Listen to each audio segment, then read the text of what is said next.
first order of business today is the land acknowledgement. ASG acknowledges with respect that the land we are on today is the traditional and ancestral homelands of the Canadian nation.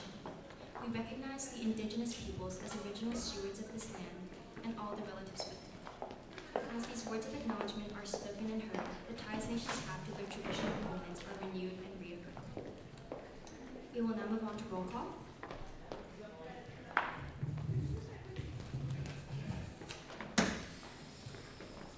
C.C. Albrecht, Rona Aquino, Jose Arredondo, Matea Battenfield, Beckham Arias, Wyatt Boswell, Lexi Boyd, Tatiana Colon, Jameson Daytod, Stella Destino, Eliana Freitas, Dorothy Gordon, Alicia Gupta, Joe Kramer, Cassidy Lolangan, Madeline Leaflang, Hope Lowry, Sophina Morgan, Emma Mazalova, Javier Munoz, Julia Neugebauer, Ella Nosti, Sabina Piran, Michael Proven, Michael Sandoval, Present. Natalie Trujillo, Present. Sophia Vo, Present. Abigail Wachter. Present.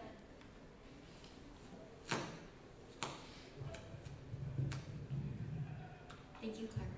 We now move on to the approval of the agenda for today's meeting.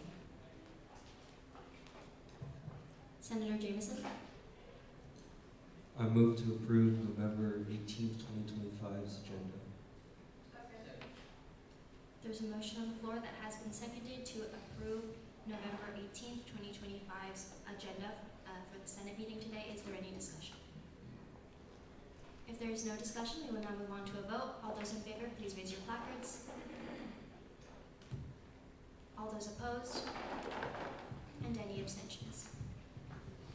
Agenda passes.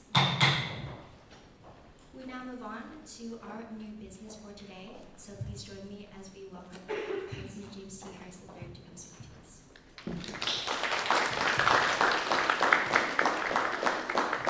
Good afternoon, everyone.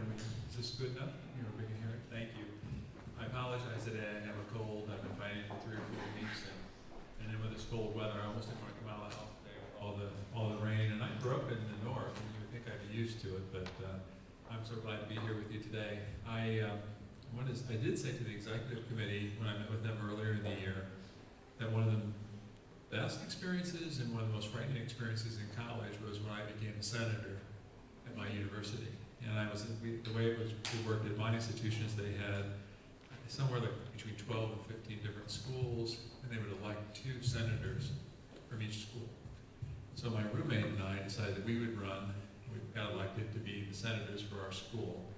And it was really the first time in my early life where I saw politics at work, both good and how people can make a difference in the institution and the university where they're serving, but then also just some of the sides of politics. I don't want to scare you, but my roommate, whose name is Jose Padilla, he's now the president of Valparaiso College. I'm now the president here, so maybe all of you will then someday be university presidents, and that'd be a great thing for this institution if one of you would someday step into and lead your alma mater. So today, I have a set of slides. I'm going to go through them rather quickly. I can leave them with, and Gabrielle, thanks for having me today. I can leave them with you if anybody wants to take a look at them.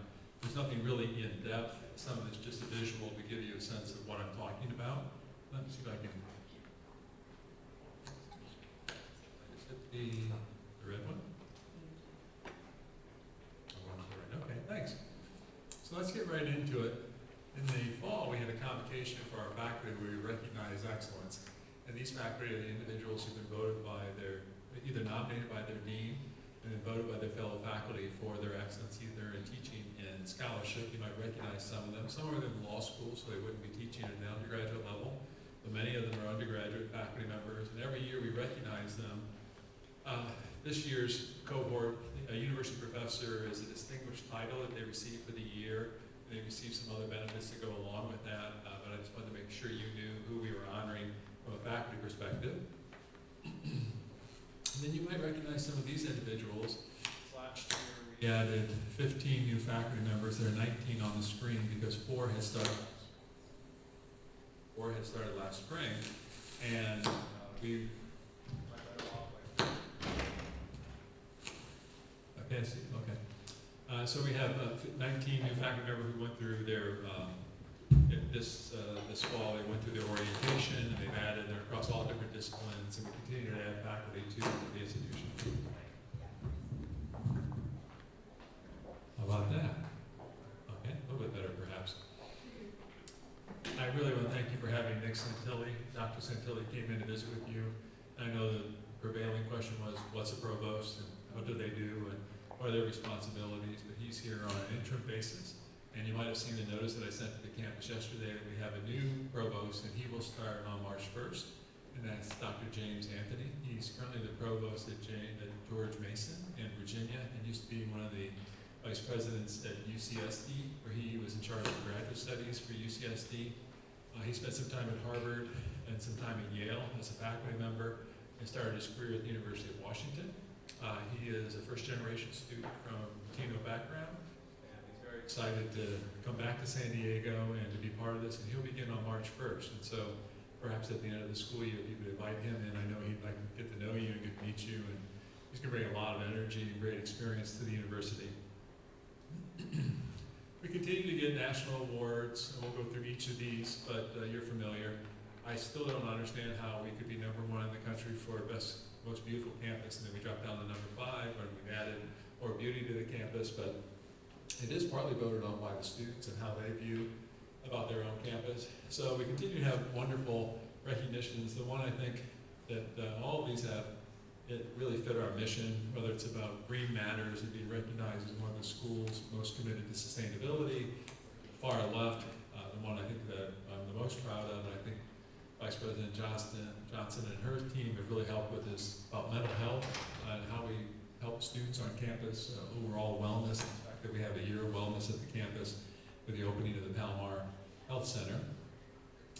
I want to talk a little bit about the size of the class. You might have heard that we had a large first-year class. It was 1,300 students. What's interesting about the class is that for 10 years in a row, we've had a higher percentage of students of color in the previous class, and every class has become academically stronger. Last year we had over 17,000 applications for 1,300 students. Right now we already have over 13,000 applications. We went to early admission and early decision, and we anticipate that we'll have over 20,000 applications for next year's first-year class. So we're becoming a hot school, apparently, and high school counselors are really promoting USD. But one of the reasons we've become a hot school is because of all of you saying that you've had a good experience here, and other students want to be a part of this. This is our transfer class. The transfer class is just a slightly bit more diverse class. 20% of our students who are transfers are actually military-connected families. And just to remind you that we had a commitment from the Epstein family last year to create a center for military excellence. It actually will go just when you first come in campus here or in this building. And that'll be dedicated to more counseling services, more career services for our veterans and for our military-connected families. University advancement, if you don't know what this is the side of the house that goes out to raise money for the campus. And you'll see where over the last 3 years the funding has come to the university. For example, you might have heard, those of you who were here last year, that we had a $75 million grant by Mrs. Shiley. At the end of my presentation today, I'll give you a fly-through of the new building and what it's going to look like, the new STEM engineer. I was at dinner with her last night. She's very excited about supporting the institution. But I share this with you because universities go through things called fundraising campaigns. We're in what's called the silent phase. So you haven't announced what your goal is, but you try to raise money to try to kick something off so that you can raise more money for the institution. And our priorities have been, can we have more money for endowments, for scholarships, excuse me, for students? Can we have more resources for the facilities that you need? And then for all the other things that go along with trying to run a college or a university. But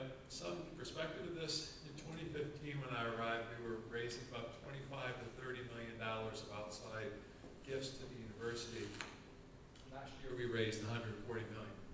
So this is money that we hope will come back and support the variety of programs we have on campus. And there's a correlation between funding and academic excellence, because it gives you that margin of difference where you can attract the very best faculty, have more resources for it, and so forth. Now this is how I'm going to frame the rest of my conversation with you about what's going on in America and what's going on in higher education and how it has an impact on all of you and all of me, the institution, and what we're going to do about things and how we're handling these issues and how we view these things and the impact directly on USD. Came up with this idea of prevailing winds, headwinds, and tailwinds because I've been traveling quite a bit and I was going across the country and just was trying to think about, well, what is happening in the country? And I thought about prevailing winds, and I didn't know much about prevailing winds, but they basically are associated across the country. So if you're flying from New York to San Diego, you come across the Rocky Mountains, or you come across the particular the plains of the Midwest, there are winds that change a little bit, but they're prevailing. They remain the same mostly over a period of 7 to 10 years, and then those wind patterns change. But you can kind of figure out what's coming at you and what you have to live with when you're flying across country and predict that over the next 3 to 5 years. Whereas headwinds are those things that blow against you, slow you down, delay you from getting to where you want to be. We all know they've got all these traffic delays in air traffic here in recent months because of the shutdown of the government. But headwinds would be things that would slow down the progress towards any goal. And then tailwinds, things that help you use less fuel, move forward more quickly. So what are the prevailing winds in higher education? There are a bunch of them. So things that are going to impact us for at least the next 3 to 5 years. I picked these 3 because this is what I presented to the board, and I wanted you to see exactly what I presented to the board so you're getting the same information. I could have picked 3 other prevailing winds. But the first one, which talks about the political environment in the United States, again, I'm not trying to be political. Some people view what I say as political or not. But when you have a Republican president, a conservative Supreme Court, a conservative House, and a conservative Senate, that is prevailing. We're not going to change that until the next national election, and then you might change it, you may not change it, depends what the American people want to do. So whether we like what's going on with the administration or how the Supreme Court is interpreting the law, it's what we have to deal with at this moment. It is prevailing in the United States. And the emergence of artificial intelligence, I'm very excited about it. There are a lot of troubles that might come from artificial intelligence, but I think there's more upside to it. This morning I received a report that some of the work that we're already doing as a university, trying to have our faculty try to get up to snuff, because I think the students are going to be ahead of the faculty when it comes to artificial intelligence. And so we're working with the American Association of Colleges and Universities, and they have a program to help us get on the cutting edge, or I guess on the prevailing edge of how you use this technology in our classroom. But I see many positive things coming out of AI for our institution. But in a time of AI, it's been never more important for a liberal arts university, because at the time that you're talking about artificial intelligence, what does it mean to be human? What does it mean to be compassionate with others and so forth? That's something that you're not going to receive through artificial intelligence. So as an institution, we feel that with our Catholic intellectual tradition, with our liberal arts background, that you actually be better prepared for the future than some of your peers at other institutions. And then the cost of attracting and retaining talent. What this means is that it's a very expensive place. University of San Diego's model is a very expensive one. I'll show you why it costs so much to attend a school like this versus some others. But particularly for our faculty can't afford to live here. It's so expensive to live in San Diego. What are we going to do about that? So the faculty put together a report about housing, about how we might be able to support their housing needs, either by more stipends, excuse me, either by helping to pay them more, or also could we have a house buying program? We do have some things that we're doing right now. Other universities have done this around the country. So we want you to have the very best faculty. We don't want to lose our faculty. And so that this is a big prevailing issue. And it's going to continue. It's not going to change. San Diego is not going to get any cheaper to live in the next 2 or 3 years. And you know that if you're moving off campus, it's expensive. And so then what are we going to do about students? Now for students, we already have a plan. It will impact some of you who are first-year students, because by 2028, in the area right below, if you go to the Hughes Administration Building, and now the Presidio Terrace Apartments, that's all going to be removed, and we'll have a 700-plus bed dormitory or residence hall that will be available for students, because more students are going to want to live on campus. They also have the option, of course, across the street if you want to go to Pacific Ridge. I know some of you want to live closer to the beach and so forth, but we need to have more housing available for our students so you can afford it, but also for our faculty. So we're even looking at options of maybe building things on the west end where we build houses the faculty could live in, perhaps they could then buy into and have a mortgage. There's all kinds of loan programs, so this is a big issue for us. It's one of many, but it's one that we have to face. And I'm not going to offer complete solutions to you today about this, but the board is taking this very seriously, and the Senate, the faculty Senate, is very happy that we're doing this. Now the headwinds, I've got slides for each of these. They're real, and that is the demographic shifts in higher education, meaning what's happening with high school graduation rates and how they're dropping. The number of students, geopolitical campus issues. But let me go through this. So what this chart tells us is that for the first 75 years of USD, we could always count on greater high school graduation rates or a pretty steady rate of high school graduates. So that's where most of our students come from, those who come out of directly out of high school. What this chart tells you is that over the next 10 years, which you're going to see over the next 5 years, what's going to happen with high school graduation rates in terms of what percentage are going to be dropping. And you can see the red, orange color is the prevailing wind across the country, and that is that high school graduation rates are going to go down. Not rates, but actually just the number of high school graduates are going to go down. Therefore, you have less students, therefore it becomes more competitive to get those students. We get about 50% to 52% of our students from California. You see that population is going to drop, but you only see a couple, actually smaller states like North Dakota and Nebraska, Florida, which is a large state, might have a little bit of an uptick in their number of high school graduates, but that's going to mean it's just going to be more competitive to get students to come to institutions. The unrest on campus is certainly on campuses across the country.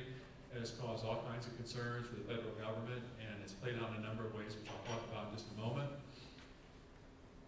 This is the scariest piece, and this is where you as students and as activists and as leaders and as change makers can make a difference. Whether you live in California or you're from another state, reaching out to your senators, to your representatives in Congress, and talking to them about the impact of what's being proposed, not this fiscal year that we're in right now, but for next fiscal year. So proposals are, for example, to cut the Pell Grant that students receive by almost as much as a third. You see the other elimination of federal work study, the opportunity grant, the SEOG. The one that's really going to hurt our graduate students are graduate student loans. So if you're thinking about graduate school next, they're now going to stop the ability to be subsidized loans from the federal government. That means the university has to decide how they're going to do it. So we're partnering with banks to try to figure this out.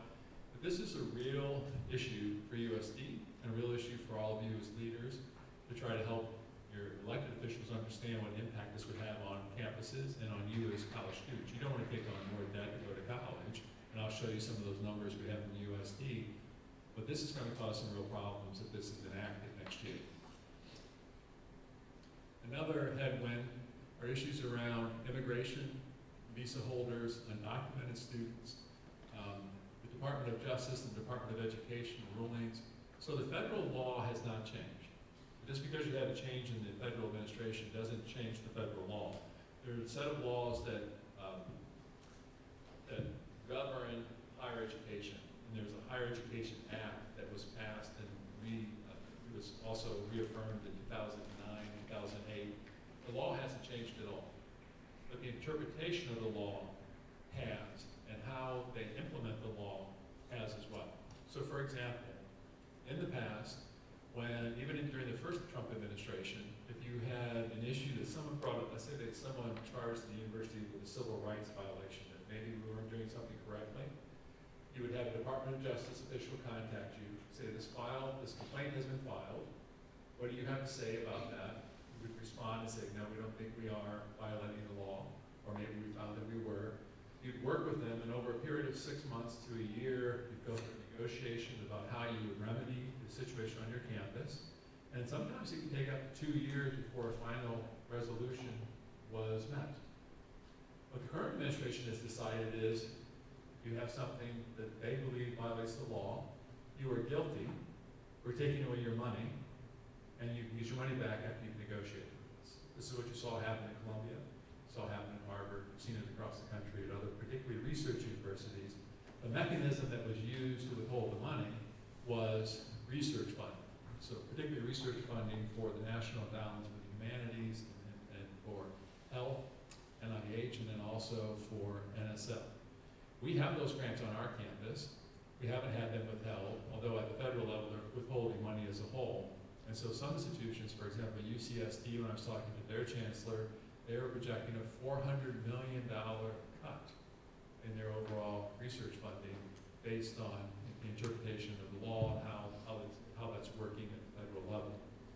What this could mean for us is that if we had any way that we were viewed as violating or discriminating, and there are a number of things that have come out recently by the federal government interpreting the law and how discrimination is determined, they would not cut our federal funding for, or they might, for research, but they're going to go after what's called Title IV funding.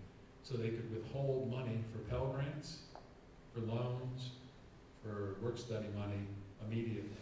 And so we wouldn't have the funding, or the students wouldn't have the funding to go to school.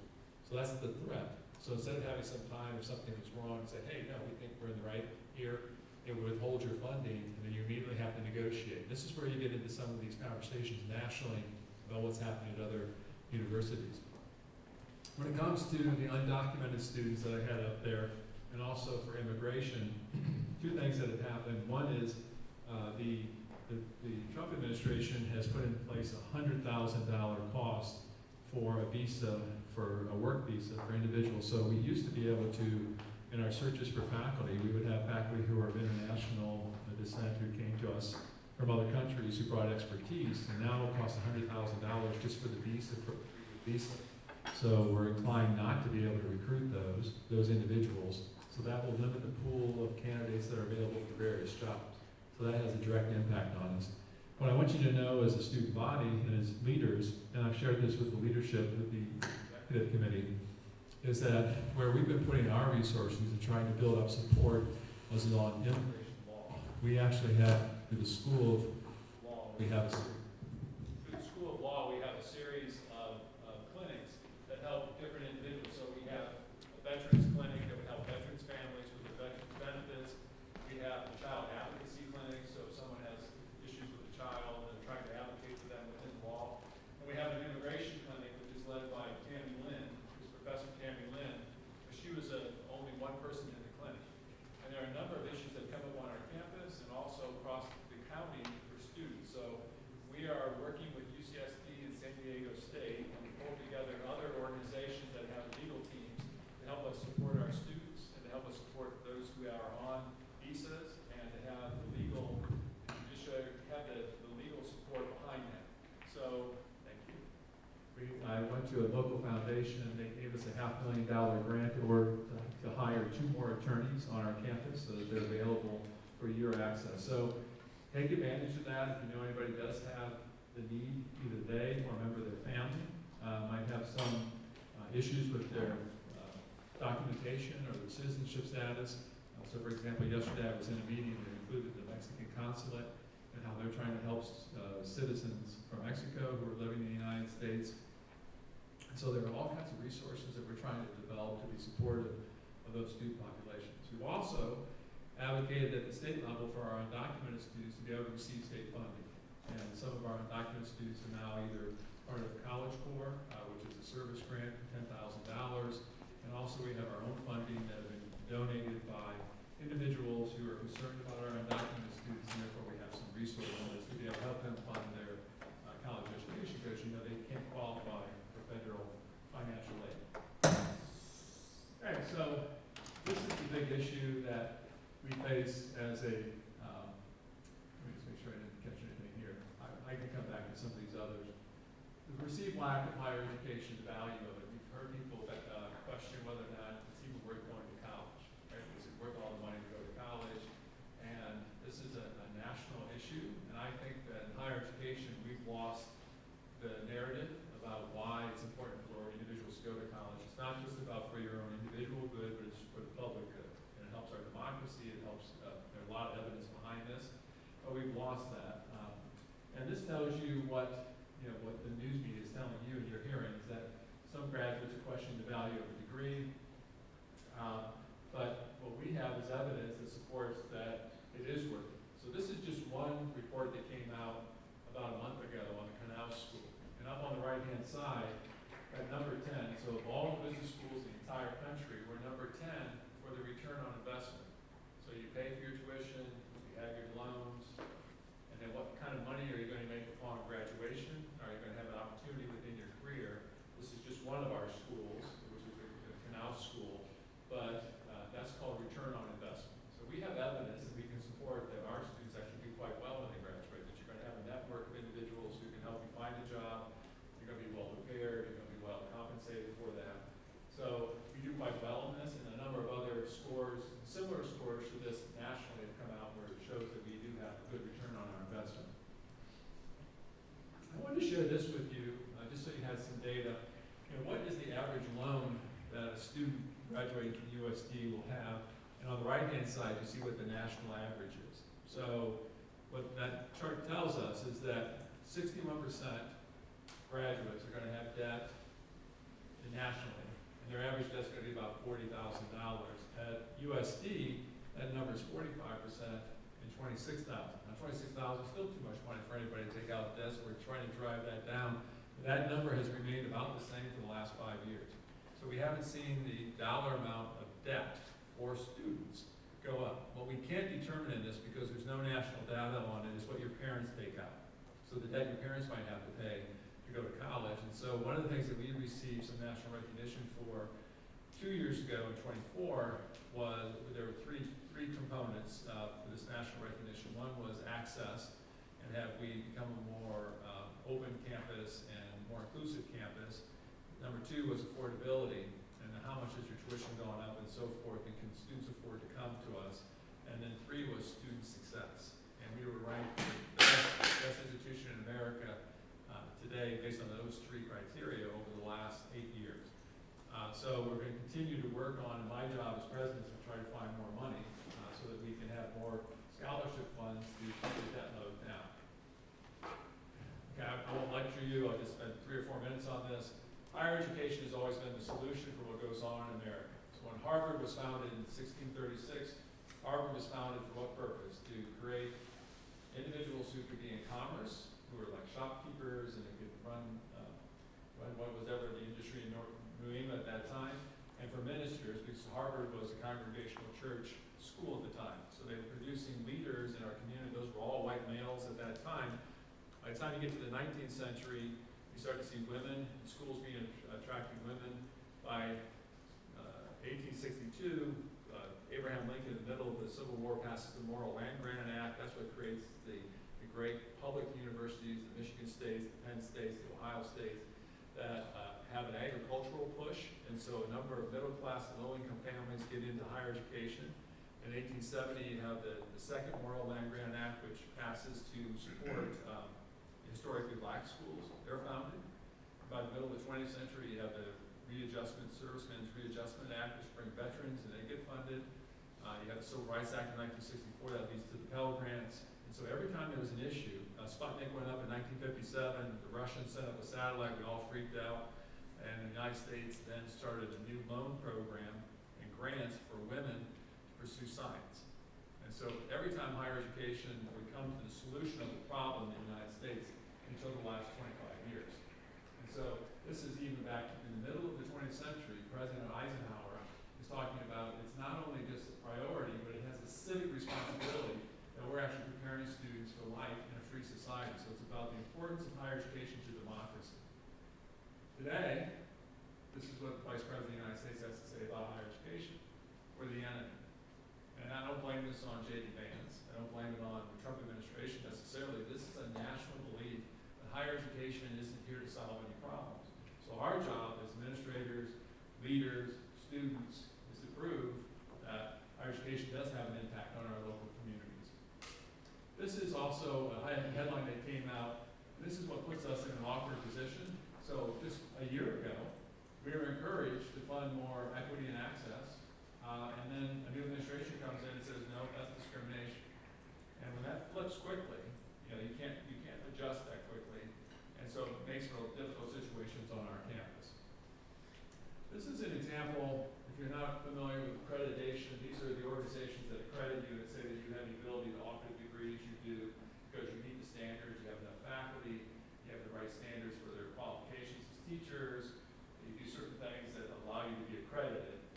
It used to be, up until a month ago, well, actually 3 months ago, that, actually that was last month, October, our accreditation body had a standard. There were only 6 or 7 standards you had to meet to remain accredited. One of them was you had to have a commitment to DEI.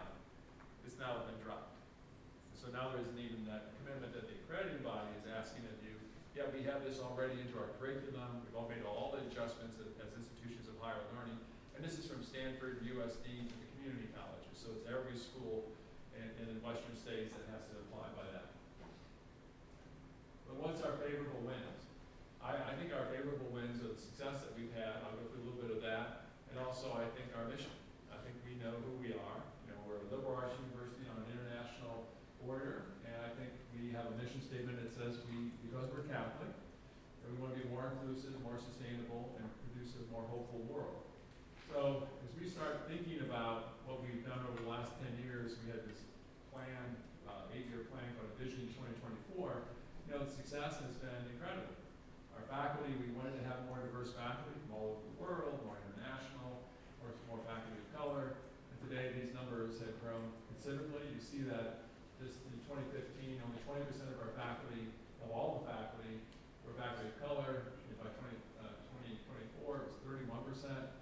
When you start seeing, and why is that important? Because if you have a more diverse student population, which is now over 51% students of color, all the data says that you need to have faculty who look like, who have similar life experiences for them to have a good experience in the classroom. So we've done a great job here. One place where we haven't made any change, you can't, because you have tenured faculty professors, and they're terrific, many of them, but they're also predominantly male and white. But we see that the trend has shifted to the majority group as our faculty of color, for those who are on the tenure track at this point. We also have brought down the percentage of faculty to student ratio. So the national average for student to faculty ratio is now somewhere in the low 20s, 22 or 23 students for every faculty member. USD, we're down about 13 something at this point. So this is why it costs so much at an institution like USD. I doubt that you have any classes that are over 40 or 50 students. There's a few of them in certain majors. When you get to the law school, you'll have a couple that are over 80 for the intro classes, but we just don't do that here. There are many schools where your friends go to that it's not unusual to have a freshman class of 800, 300 people in the classroom and you're not known by your individual faculty member. This is our head count. This is the highest head count in the history of the university. So to be at 10,000, 27 students. You see the difference from the previous years. This number has grown considerably over the last decade, and we had a drop during COVID of 2 or 3 years, and we went lower. Our high was 2018, then we dropped down, and then now we've returned. Now we're over 10,000. We're about 6,000 undergraduate students. I think probably over the next 4 or 5 years, that number might creep up to about 6,400 students, but we don't want to see our undergraduate population grow considerably. We'd like to keep it about the same size. And this is retention rate. You may or may not be familiar with this information, but this is basically what percentage of your students stay from their first year to the second year. 10 years ago, that number was 85%. Now it's at 92%, which was our goal. The very elite schools, the Ivies, the Stanfords, the Notre Dames, are more like 95%, and we're on our way to trying to get into that category. This is something you want me to talk about. I'm very proud of the movement that we've made here. You see, compared over the last 10 years, where we've gone from the percentage of our students who identify as Hispanic, the percentage, we try to increase the percentage of students from low-income families, and also the percentage of students of color. Made great strategy, great success in moving forward in all these categories. And then we had this milestone that we tried to achieve of being a Hispanic serving institution. Some people have asked, why would you do that? There are only 2 populations, if you look at ethnic and racial populations across the United States that are growing. One of them is Hispanic. And 58% of the high school graduates in California, which we get 51% of our students, are Hispanic. So if you're a Hispanic serving institution, you're viewed as a school where students can be successful. And when we went in this direction, we realized that the most likely successful student at USD was a Hispanic female. Was most likely to graduate from USD, way above all the other numbers. So there was a reason we moved in this direction and tried to support this initiative, and we're very proud where we're at. We're only one of, I think, 35 Catholic universities that are also Hispanic serving, and our effort is to be preeminent among Catholic universities.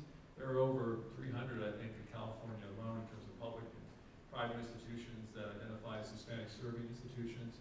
But we think this is an important designation. Now, the minute we became Hispanic serving, the Trump administration said no funding for Hispanic serving institutions, and they're not sure they're going to recognize that category in the future, but we still think it's important for us. But we don't want to just be Hispanic serving, we want to be embracing, inclusive, we want to make sure that they're thriving, so we have more work to do there. And then, of course, I hope you're happy with the Wellness Center. That is something that we thought was important for you to have, and your predecessors on this body are the ones who actually voted for it and helped us design it. And, you know, you might have heard about our new STEM building, which will be opening we'll have it in a soft opening in the fall of 27. What I have here for you is just the time frame that we're looking at. First classes will be in January of 28. I do have just a short 2-minute, what are we at on time? Are we an hour and a half? Okay, good. Let's see if we can do, just quickly so you can see what the new Shiley STEM building, what will include.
biblical verse which talks about if you entertain strangers, be open and aware because you might be entertaining angels unaware.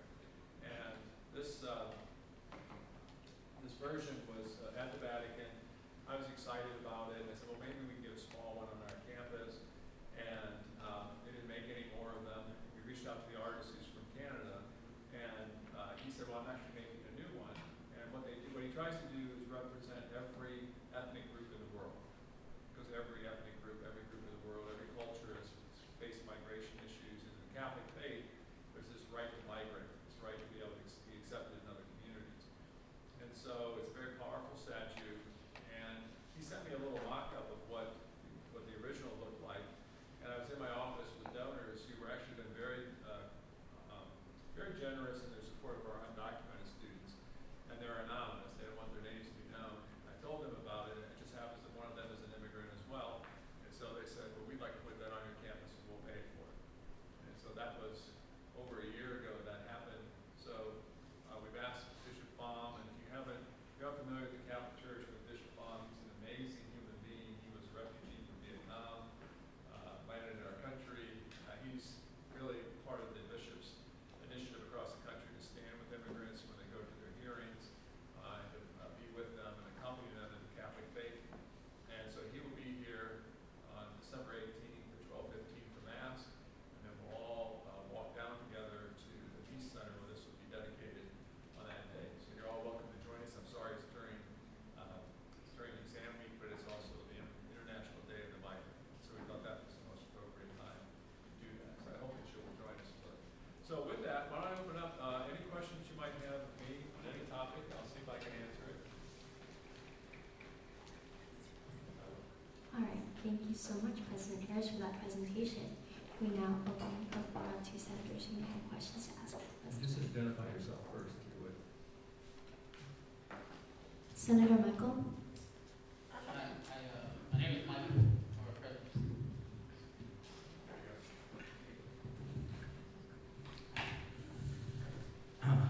Thank you, sir, for coming and giving your presentation today. My name is Senator Michael Sandoval. I'm the senator of Canals, or one of the senators of Canals Business School. My question is, I appreciate you touching on how you are trying to implement a better pay system for the faculty, and as well as building a new structure or planning or trying to plan a strategy for a living situation for them. My question is, are also the facility employees going to be considered into that strategy as well? Thank you. That's a very good question. So until 10 years ago, in structures of higher education, there are structures where faculty immediately and automatically receive more resources, more funding, more of a salary if they move up through the ranks. So if they become an assistant professor when they come in, if they become an associate professor, most universities would have a stipend or a dollar amount that they would increase in addition to their annual increases. And then when you go from associate, you go to a full professor. That's how your salary goes up. Usually like a 7-year period of time. When I arrived at 15, we didn't have that kind of structure at the university, so we implemented that first. And we hadn't done a comprehensive compensation study for the faculty. So we did that in 2017. We had a 5-year implementation plan for it. And in the middle of COVID, we made the decision, because it was approved in 2018, and we made the decision in 2020 that we would pay that out earlier than we did. So we tried to compensate our faculty against a national set of peers and also take into consideration the cost of living in San Diego. We also had never done it for hourly employees. And so we did the same thing for hourly employees. We do not recruit, for the most part, we don't recruit hourly employees on a national basis. We recruit them locally. So we have to be aware of who we're competing with locally. There are some administrative positions and faculty positions that are both local and national. And so, for example, if you're in finance or if you're in IT, you could go work for the local hospital, you could go work for the local bank, whereas it's probably unlikely that a faculty member in science would go do that. They might go work for a biotech company. So how do you make that competitive? We had the faculty participate in that conversation, and now we fulfilled that 2 years ago. Now we've done another study, and now we have more work to do. And that's just on the basic compensation. We had non-tenure track faculty who organized, and we came to an agreement with them. And I think that's a very positive thing for the university to be able to pay them and give them some. And they also didn't have built in the ability to have more permanent status at the university. That's what they were looking for, and we should have done that years ago. So I think those are very positive things for the institution. But how do we pay our faculty? It comes from your tuition. 80% of our money that's running the institution and the cost are coming from tuition from students. So we just can't increase tuition forever. We got to find other resources. That's why fundraising, other things, to try to cut some of the other costs that we can and cover those other costs. Housing is a separate issue, and although it's part of the overall compensation. Now, one thing we do well for faculty and for hourly employees. So, for example, I have an hourly employee that I work with regularly who does some work around the casa, the house on campus where we live, and her daughter went to the university for free. So the benefits that are for any faculty member or staff member is that they can have tuition benefits, and for faculty, they have the ability to send their children to other private institutions around the country at no cost. So that's a great benefit, and these are part of the open, so you have to think about compensation as a whole. But housing is just so difficult. If you come in as a faculty member, some fields pay better than others. So if you start out as if you're an assistant professor in law, that just pays better than if I was a history teacher, than what a history teacher would get paid. So what we find is that if an employee comes, particularly a faculty member, and they have either a spouse or a partner, they're able to make it here because they have two incomes, but one income isn't enough. So what do? So you either think about stipends, or we do have a program for what we call forgivable loans. So we'll give a faculty member a certain dollar amount, say $100,000 that they can put down on a house, and we forgive that loan if they stay a certain period of time. But now what we're finding, I apologize for my faculty to you the whole time, $100,000 just isn't enough money. And so where does that money come from? It has to come from the endowment. So I asked the board to put a committee together. The faculty put a whole set of recommendations for short-term and long-term. We can implement most of the short ones immediately, but we have to have longer-term solutions. Like 10 years from now, it's only going to get more expensive. So we're thinking about housing that we might actually own. I've reached out to a couple foundations that want us to partner where they might build the facility somewhere near the campus, and then we would buy into that, and then faculty would have housing. We've been buying when you come in on the west end of the campus, those set of condos down there, we've been buying a series of those. We own almost half of those right now. And so we're thinking about transitional programs. So a faculty member comes in for their first 2 years, they get a lower cost rent while they're there, and then they might get the loan program to be able to go into a home. So all these things are being considered at this point. Schools who have more endowment and have more resources, schools who bought property many years ago that have housing on them, may be in a better position than we are. But we have to take this seriously, and I think it's a long-term strategic advantage if we can do something sooner. Now, we do have what are those terrace apartment UTAs. Those tiered ones right below Pacific Ridge, we own that property, and we have an agreement where we would lease that property for, say, 50 or 100 years to an outside builder who would then come in and build specifically for faculty. Maybe some condominiums or some apartment complexes that would be a lower cost to them.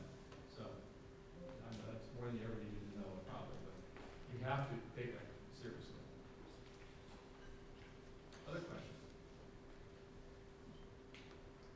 My name is softball. Yes, it is. Senator Jameson. First of all, thank you so much for coming. I want to say two things. Coming in as a high schooler, I was intrigued by the business building. As a current student, I'm amazed by the wellness center, and in leaving, I'm actually astonished by the Shiley building, and it just proves that your administration is working around the clock to serve these students. I want to thank you for that in your administration. Second of all, you said that the Trump administration is not giving funding for Hispanic serving institutions. Does that mean the students here is there an increase of tuition fees to do that, or is that just? Thanks. It's a good clarifying question. Thank you for your comments. No, what it used to be that when you became a Hispanic serving institution, or if you were historically black, there were certain mechanisms within the federal government that, for example, if a faculty member from a historically black institution or a Hispanic serving institution applied for a federal grant, they would get a little bit of a bump, and I could get an extra point. If there's a 10-point scale and you're trying to rank whether or not this proposal is a better proposal than another, you had a little more of an advantage if you're one of those institutions. So if you had that designation, your faculty had more opportunities to get grants. That has been cut. And then also, there was direct funding to Hispanic serving institutions and historically black institutions that would come directly from some of these other federal agencies, depending on which ones. Like they would have programs to try to secure your campus that came out of FEMA or out of some other departments. So what has happened, we never had access to that because we weren't Hispanic serving. So it just so happened, maybe it's our bad luck, the year we become a Hispanic serving institution, they cut the pipeline for all that. But it doesn't, they're not cutting any funding that we already have because we're now a Hispanic serving institution. So there's no tuition increase for Hispanic students or anybody else because of federal funding. It's just we don't have access to what used to be there a year ago. Now there's a chance that sometime in the future, this administration or another administration will say, yes, now we have the money or we want to fund that, that becomes a priority. And hopefully that will happen in the future. But we still are proud to be a Hispanic serving institution even if there's no money associated with it. We belong to something called the HACU, which is Hispanic Association of Colleges and Universities. And so we're very proudly a member of that. And as I mentioned, we're one of the few Catholic institutions to have that designation. But the designation itself is just that you reach a certain percentage of your students who are Hispanic. And then the funding comes if they have these extra funding, but they don't have that money. I don't think there will be any harm for us to be an HSI, although some people believe it could be that you become more of a target for the federal government and some of its implementation of its, how it's viewing discrimination law in the United States. I think it's a risk worth taking. Other questions? The Health and Wellness Coordinator.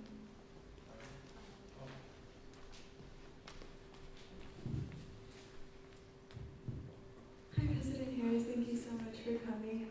Everything that you presented was very insightful. I'm wondering, in terms of the new STEM building, I know that is being funded by Mrs. Shiley, if I'm correct. I'm wondering if that will have any effect on the cost of attendance.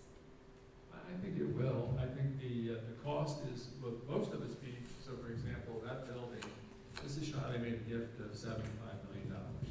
$50 million of it will go towards the building. She also has given $5 million towards veterans and their families, $10 million to undergraduate research, $5 million for a device lab that you saw within the building to be able to fund that. The building itself could cost as much as $140 million, so we have to pay for that. We're going out to raise money from corporations, and biotech is particularly interesting to us, and they're interested in, because they're trying to hire you as our graduates. So I think we'll raise probably another 30 to 40 million. That still leaves a bogey out there of 30 or 40 million dollars that we have to borrow. So that would be not unlike what we did for the Wellness Center or some of our other facilities on campus. You had to borrow some money as a part of, very, very similar to a mortgage. Usually it's like over a 30-year period of time. To our advantage, we've seen 2 interest rate cuts in the last few months. We think there's going to be 2 more before next spring. So we will float a bond issue. We just went to our bond rating agency, Moody's. And for those of you who are in business or those of you who follow this, we're considered a 1A, which is a very high ranking and very solid, stable financial situation. They said we could borrow up to $100 million. It wouldn't change our status. We don't intend to borrow that much money. So we will borrow some money. So to your question, 4 years from now, once we borrow the money and the building is built and we have to start paying on the mortgage, that goes into the overall cost of the institution. So our operations cost, it's a very, I think you have to realize about USD, we're $1.8 billion operation. You know, we think about how small we are and how we all know each other, but we're $1.8 billion of assets, and we bring in about $600 million of revenue every year. So to add a cost, let's say $200,000 or $300,000 more to pay a mortgage is worth it, we think, in the long run for what it will do.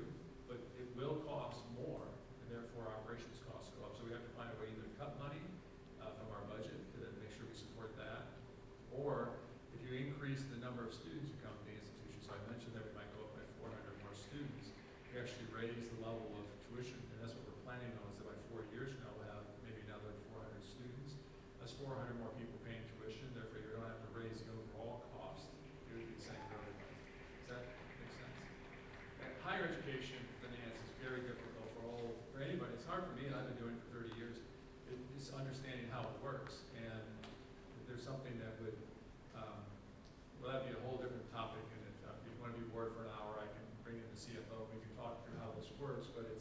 not as easy as it appears, right? Because you've done this by both going to the USD and look at other institutions about what the sticker cost looks like, what it actually costs you to go to school are two different things. In the public sector, vice versa.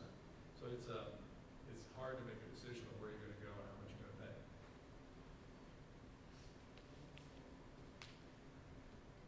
Sorry I bored you so much. It's not ready to Speaker Pro Tempore. Hello. Thank you again for coming and speaking to Senate. I really appreciate it, as I think all the other senators as well appreciate it. Excuse me. My question is, given the cuts to funding, like as per the Pell Grant and the EOP grant and things like that a lot of students here at USD receive, what is the university planning on doing to kind of make up for that, if they are planning on doing anything, just for those students that really rely on funding like that?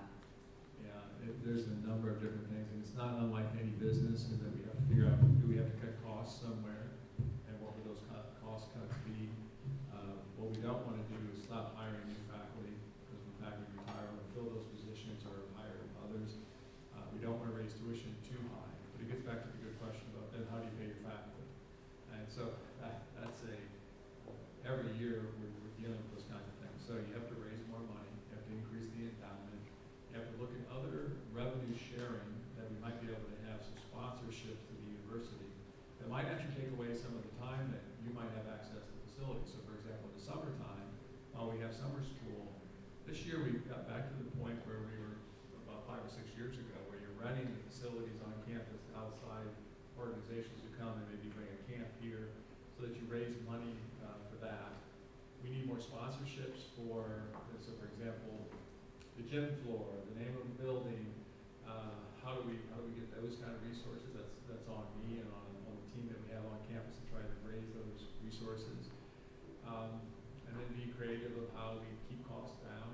We've invested. I'll give you an example.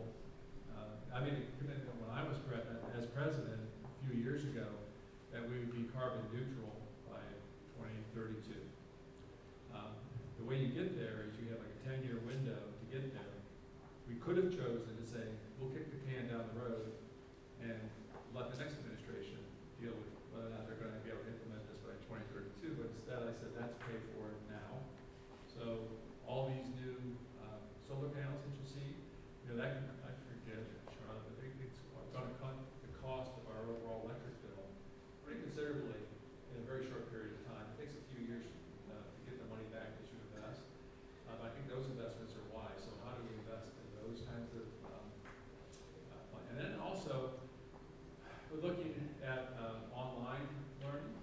So we don't want to change the undergraduate experience. We think it's beautiful, exactly what it should be. It could be enhanced. We want you to have study abroad experiences. We want the service learning. We want undergraduate research. But could we do more in the graduate school space online that could then bring more revenue? So if you look at a place like Purdue has it went 10 years without a tuition increase for undergrads. And the reason it could do that is because it increased its online presence 100-fold. I mean, they have 100,000 people now online. That's not our model. We can't really scale that big. So are there other ways to do that? And then there's a emerging market for what they call badges or certificates. So I want to get a certificate in AI, and therefore I have to take 4 classes, but I don't want to earn a master's degree in cybersecurity. So could we offer those programs at a cost that would be less cost to deliver to them online, but then we'd have the revenue to come in to help cover the cost of the institution. So it's looking at sponsorships, fundraising, other new programs that could help offset the cost for undergraduates. It's cutting our costs and being wise. It's investing in renewable energy, even though that's not being funded by the federal government at this moment, but doing that because in the long run it will pay off for us. So it's that kind of determination. And actually it's building now in many, like the case of both the Wellness Center and the STEM building. When we build canals, we had the $50 million gift from Don and Ellie Canals. We sped up when we were going to build it, and then COVID hit. And in the aftermath of COVID, costs for buildings went up. I remember this number, but I think it's even higher now, 40% over 2 years. We made the decision as a university that we would continue to build. A lot of schools stopped, and they stopped building things because they thought that was not a good use of funding. It would have cost us 40% more to build a canal school today than it did 2 years ago. And so it's making deciding when you get in the game, when you pay, and how much money do you need up front. So it's a leveraging piece of your resources. And then how do you spend your endowment money? So where I prefer to spend our endowment money is on student financial aid, on things that are directly impacting students and faculty. But sometimes you need to draw down on that to pay for some other things, but you have to have a bigger endowment. And so when we compete against places like Santa Clara, they have more than double our endowment. Notre Dame has 25 times our endowment and the same size of student. So when you have 25 times more money, you can do a little bit more. So our job is to try to get those numbers up a little bit and keep our costs down.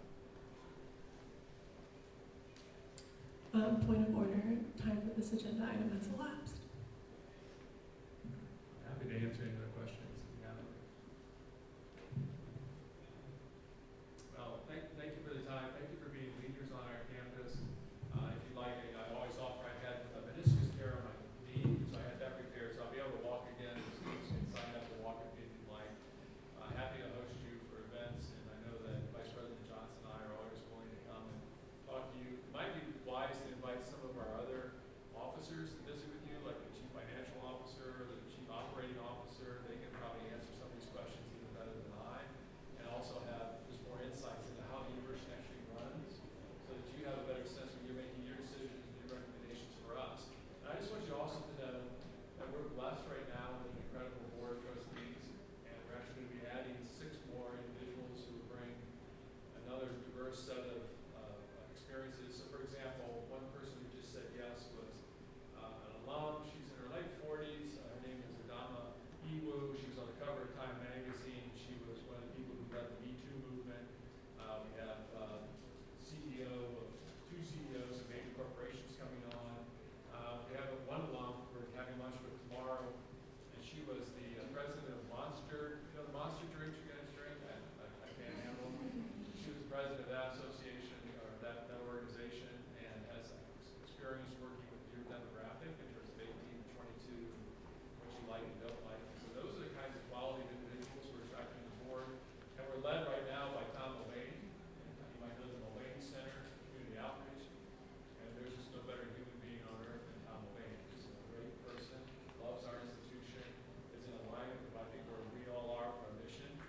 So we're very blessed to have that kind of support. Plus, I mentioned earlier Bishop Long, who is the bishop of our diocese and who really has impact on the university with us as well. So thank you for what you do. Sorry I bored you, but I appreciate that. Let me know if I can be helpful. Thank you.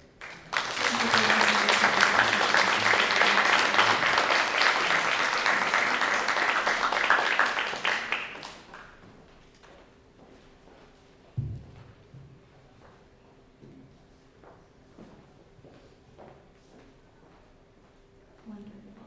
Thank you again for sharing that wealth of knowledge and taking time out of your busy schedule to come meet with us today.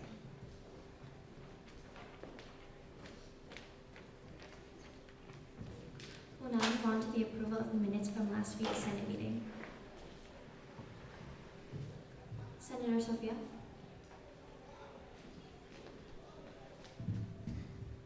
I move to approve the minutes from November 13th, 2025. There's a motion on the floor that has been seconded to approve the minutes from November 13th, 2025. Is there any discussion? If there is no discussion, we will move to a vote. All those in favor, please raise your placards. All those opposed, and any abstentions. Minutes pass.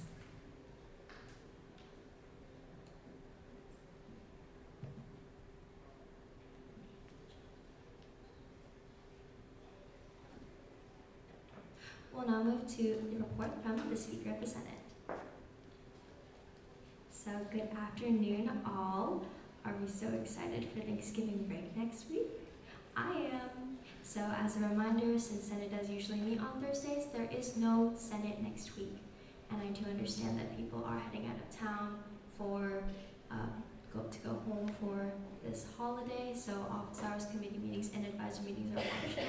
However, if you do not plan to attend these meetings, please communicate with whoever you are meeting with, be it your committee chair if you have a committee meeting, or your advisor if you are meeting with them, or any other faculty you may have meetings with next week. Please communicate.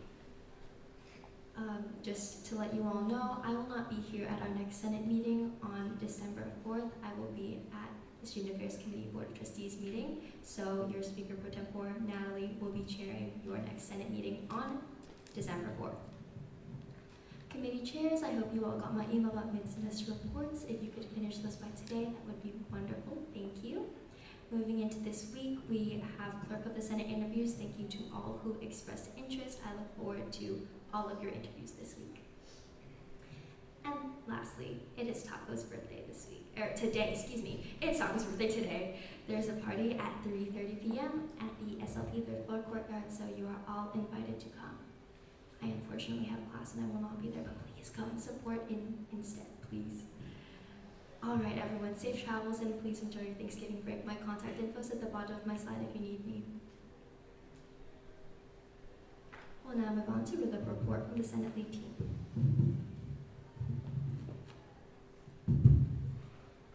Hello everyone, happy not Thursday. It's good to see you guys on a Tuesday.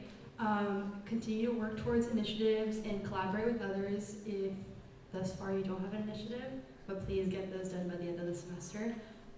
This is my last call for the parking services and mobility questions. We only have one person that put questions on the Google Doc, and that makes me really, really sad because I know all of us had really good questions that Sean couldn't answer during Senate. So it's kind of disrespectful to him if we tell him that we're going to send him our questions and then it's only one question. So please get those in so I can email those over to him and we can get some answers to our questions. And as always, please let me know if you have any questions or if I can help you out in any way. Thank you. Hi everyone, my announcements are identical to last Thursday's, but if you need to submit funding requests, I have the link on my slide. We still have $5,000 left for the semester, and additionally, everyone needs to update the Senate initiative sheet. I think around half of you have. We just need to know what you're working on. It will take like 2 minutes to fill out. So let me know if you need anything.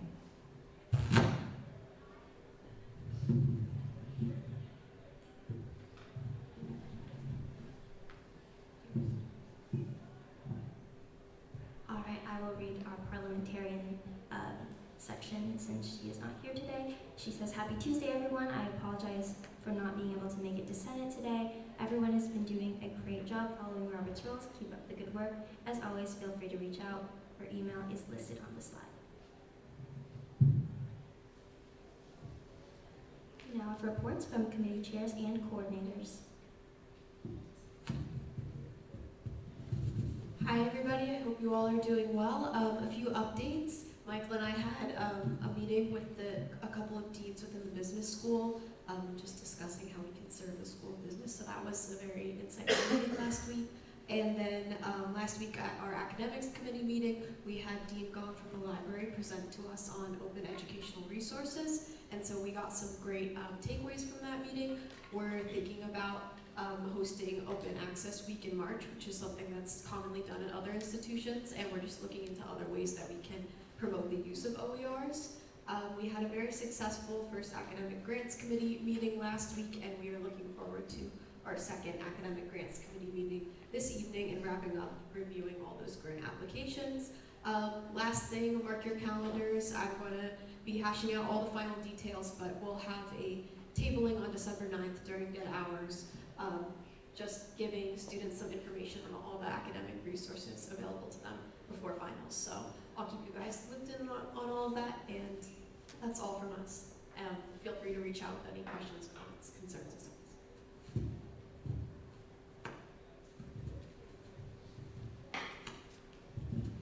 Hi everyone, I apologize for my slide being a little barren, but so I also essentially have the same announcements as last week on Thursday. So we're just continuing with our new and returning student organization approvals, which we have a couple that are set to present to us at our committee meeting tomorrow morning.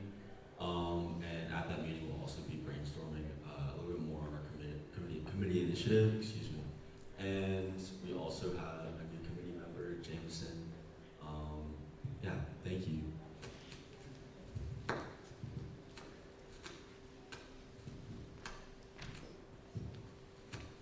Hello everybody, so updates from us. We're awaiting ROTC form responses for priority registration and just ask them about how the lack of it has affected them. So I met with Mateo last night to discuss the next steps we're going to be taking after we get the responses with help from her advisor. And then today I'm meeting with Mateo, Dorothy, and Jameson to discuss more and get guidance from Jameson because he started working on this initiative prior. And I wanted to do a multicultural org event shout out. And first we have people at the Islands Club, they're selling spam musubi right outside right now. Then we have USD Fuso's 5th GBM in Saints today. And we have LUL, the Hispanic frat selling mochi donuts also today. And just wanted to give a shout out to these orgs because they've been doing an amazing job fostering inclusivity at USD. These 3 orgs have been having so many events. They've been doing a great job. They're very inclusive. You guys should go support them. If not, you can join these orgs as well. But yeah, they're doing a great job. And just want to say have a great Thanksgiving break. Thank you.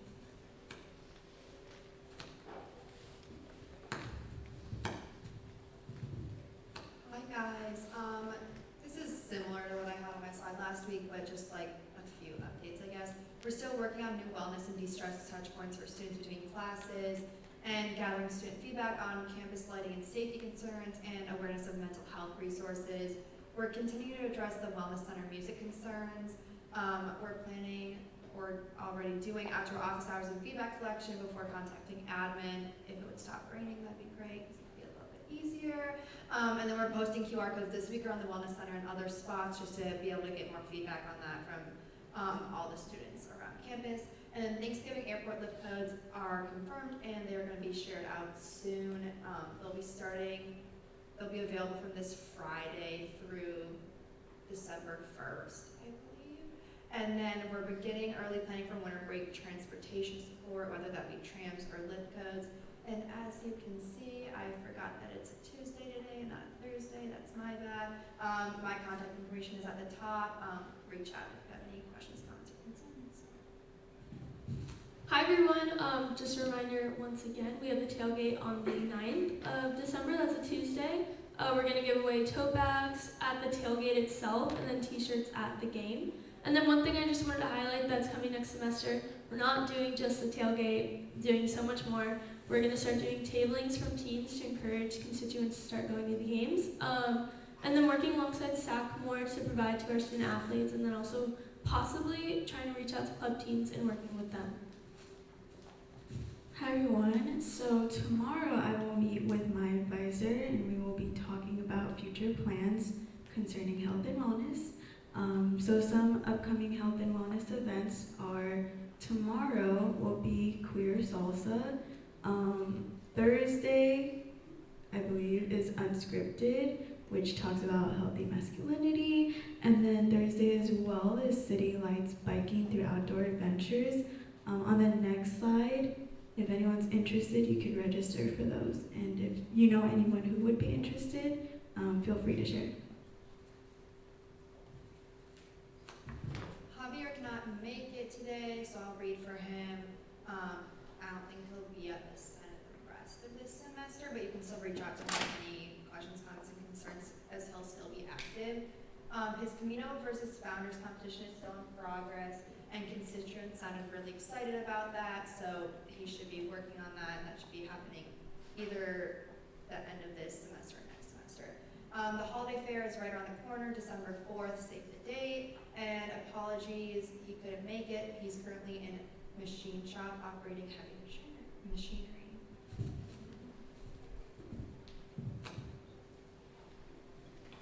We now move on to the reports from the Executive Board. Hello team, I just want to give a great shout out to everyone for being so active at this point in the semester. This is a time when students can start to experience burnout, especially high achieving students who are in leadership positions. So I appreciate you all and I'm thankful for your dedication.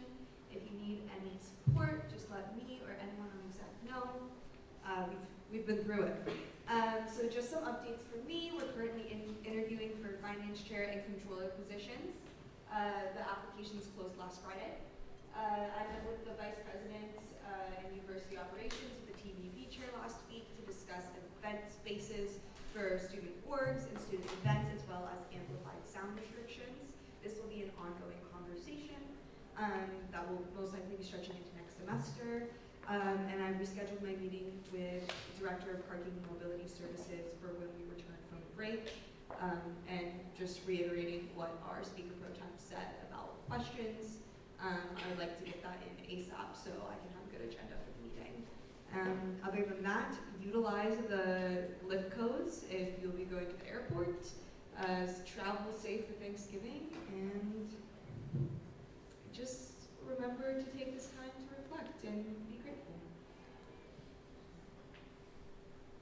Hi guys, have a happy and healthy holiday break. So excited. Just some updates from me. I went to co-curriculum committee last week, and some academic grants updates. We had our first one last Thursday. I need to clarify the next meeting. It's not tonight, but it's again this Thursday night.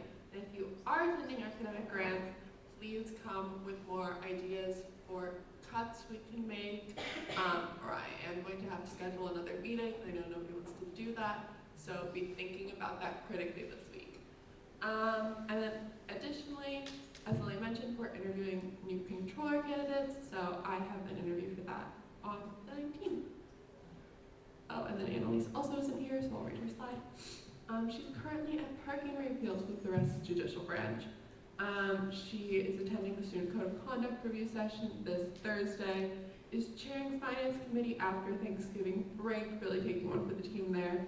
The next Parking Repeals court is on December 2nd at 12:15 p.m. and then Hazing Prevention Education Coalition meeting she's attending on December 5th at 1 p.m. Hi everyone, happy Thursday, happy almost break. As Elaine mentioned, we met with the Vice President of University Operations in Sean Morgan last Monday. The Connecting Your Roots event collab with Schwib is happening right now in the Wellness Center, and our Civic Circus event that is in collaboration with the Civic Discourse Initiation is happening on Thursday. So lots of fun things from the program for this week, but yeah, safe travels home everyone, and happy almost break, we're almost there. Hi guys, so we're just in the works. We're gonna be doing zip up like hoodies, so look out for an email this week about sizing.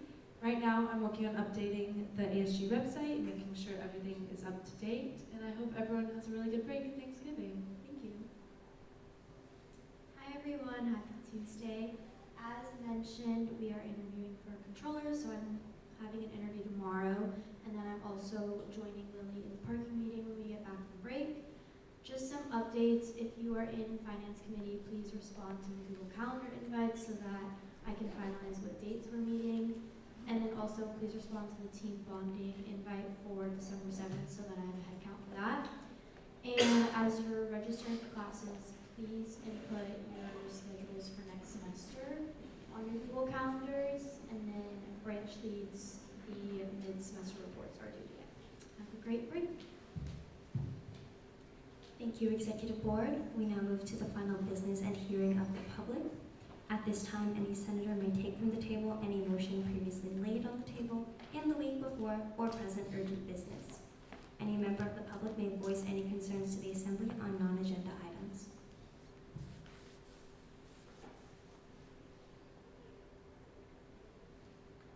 Senator Michael?